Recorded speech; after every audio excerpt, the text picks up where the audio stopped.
ADN Podcast. ADN Podcast. Voces con contenido. Hola, soy Leo Honores y te invito a hacer una pausa necesaria para conocer los temas que están marcando la agenda hoy. Bla bla bla bla bla bla bla. Llovió, cayó nieve y hace frío. No habíamos visto un frío tanto este año como este año, tanto frío. Tú sabes lo que pasa con ciudades que no están preparadas para el invierno. Winter is coming. La capital del reino es un buen ejemplo. Por más que nos inunden con ese positivismo tóxico fotográfico del Santiago en HD, el estar inundado o sin servicio eléctrico a sabiendas que iba a suceder no es ninguna gracia. Se cortó la luz. Hay 8 meses para prepararse, Volvió la luz. siendo generosos con un margen de 4 para eventuales lluvias, vientos, pero nada. La vulnerabilidad del sistema eléctrico es enchuchante, para ser precisos con el concepto. Como la callampa. Malo, malísimo. Electricidad. Imagínate si la eficiencia que se usa para cobrar atrasos en pagos se utilizara en medidas efectivas de prevención, sería otra historia. Ahora, hay un tema. El hecho que el cableado no sea subterráneo es un riesgo y un atractivo turístico a la vez, porque hay latitudes en donde eso no se hace, no se ve, por las mismas razones que cada invierno recordamos que no es buena idea. El gran detalle es que retirar los cables, instalarlos bajo tierra, tiene un costo tal que para las empresas es más barato al final bancarse los reclamos que hacer esa inversión. Mientras tanto, los clientes de Enel quedamos con las consecuencias en el ojo. No quiero ponerme ordinario para no decir palabras como pico en el ojo, ¿cachai o no? Y atención con las temperaturas porque se proyectan bajísimas para los próximos días, así que hay que abrigarse. Hace mucho frío. Pero el inicio del día estuvo marcado por una tragedia. El hijo de 6 años de la actriz Mariana Derderian murió en un incendio en su casa, esto en Vitacura. El padre del menor está en riesgo vital, luego de que intentó rescatarlo. Las llamas se iniciaron de madrugada, cerca de las 2:30, de acuerdo a los primeros peritajes, en el primer piso de la casa.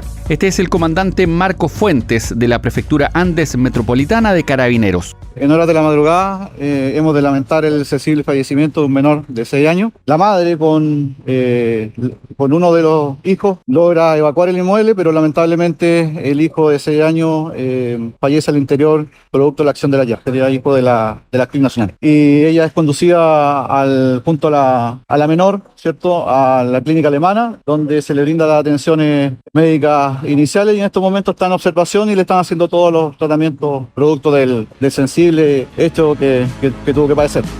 Como te contaba, el padre del niño fallecido está internado grave, en riesgo vital, producto de las graves lesiones que sufrió en sus vías respiratorias. Los vecinos de la familia están impactados.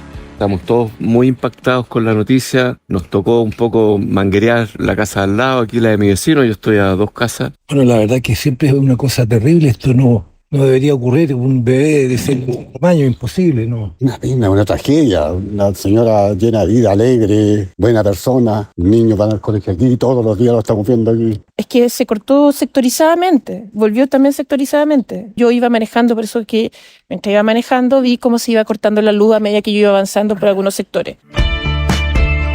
Pero vamos a otros temas ahora. En Viña del Mar, el Tribunal Oral en lo Penal dictó su veredicto absolutorio para un hombre que en el año 2022 mató en el interior de su vivienda a un sujeto que había ingresado a robar. Esto pasó en la comuna de Villa Alemana. Acá hay varios aspectos interesantes. Lo primero es que la Fiscalía pedía 15 años de cárcel, pero se logró acreditar la legítima defensa del imputado. Este es Cristian Canifrú, abogado defensor de Mario Soto, el hombre imputado. De principio yo llegué siempre a la convicción y partí mi alegato de apertura en este juicio oral señalando de que creía en la completa absolución de mi representado porque se daban todos los presupuestos de manera objetiva sin necesario.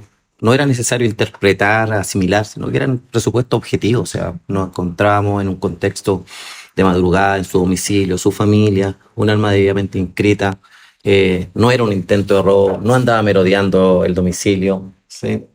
Esos elementos fueron fundamentales y los consagra la legislación chilena.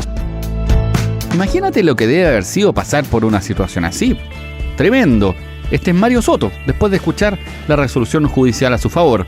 Yo siempre dijimos la verdad, yo nunca mentí Y bueno, hoy día sinceramente tengo fe en la justicia. Hubo justicia en mi caso, pero 2 años y medio estuve viviendo un calvario. ¿Por qué? Porque nunca se presentaron todas las pruebas que nosotros siempre pusimos a disposición. Siempre dijimos que esta persona estaba acompañada de otra gente. Ayer el carabinero ratificó que sí escuchó los gritos de afuera de las otras personas.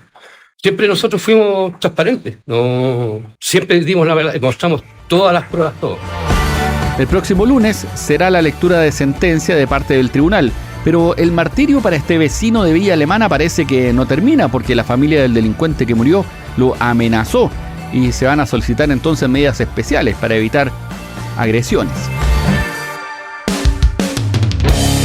Hablando de delincuencia, al diputado Joaquín Lavín Jr., tú sabes, esposo de la ex alcaldesa de Maipú, Katy Barriga, le robaron.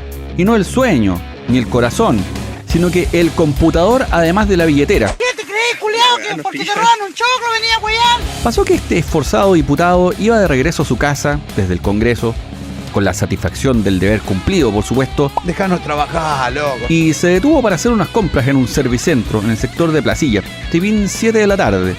Pero cuando llegó a su domicilio, ahí se dio cuenta que le faltaba la mochila con el computador. Lo raro es que, de acuerdo a Carabineros, el auto del diputado no tenía daños ni signos de haber sido forzado o roto de alguna manera. Deja de defender, weón.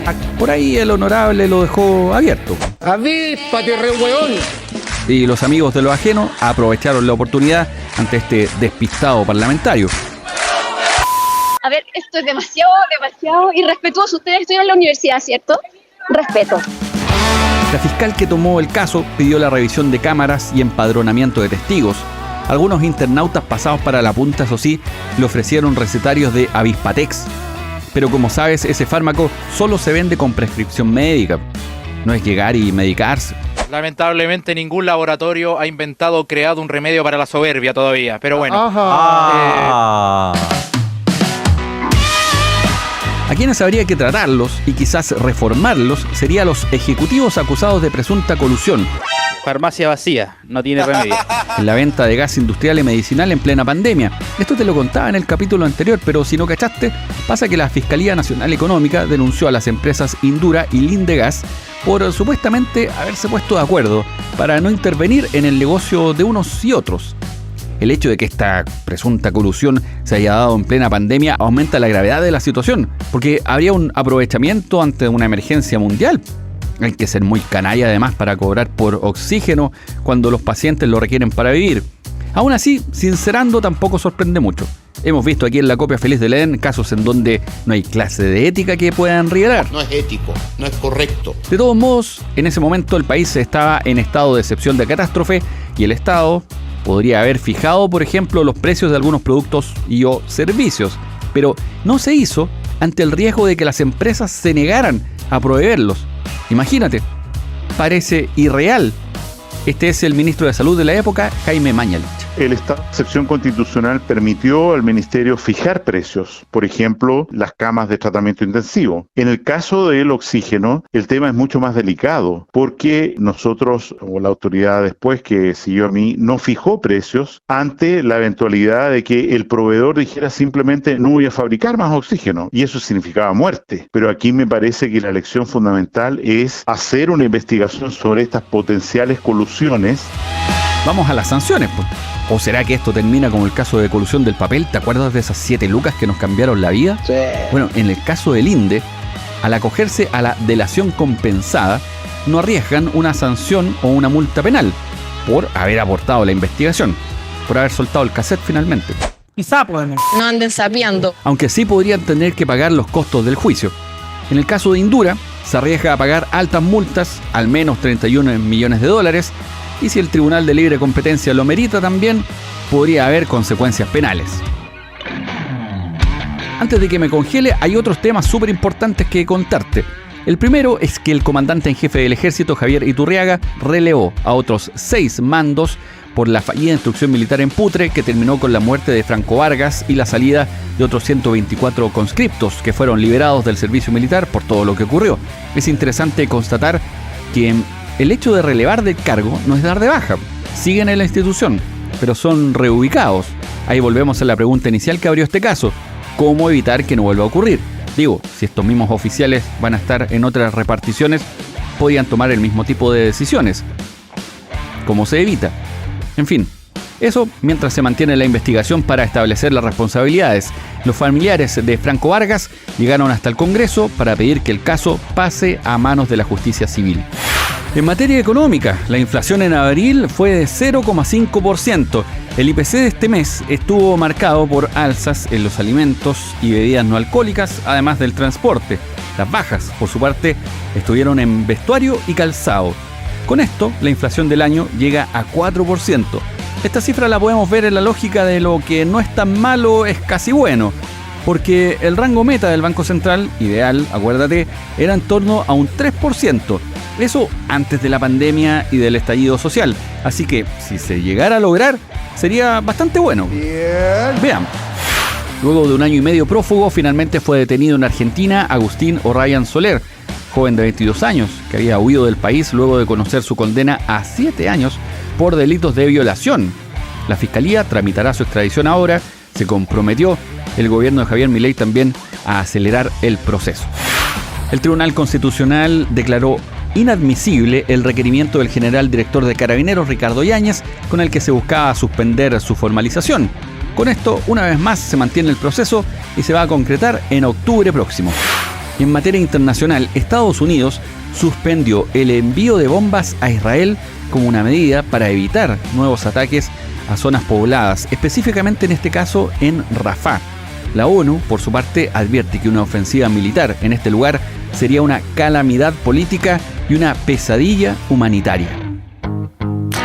Soy Leo Honores y esta fue una pausa necesaria. Ya sabes cómo va el día.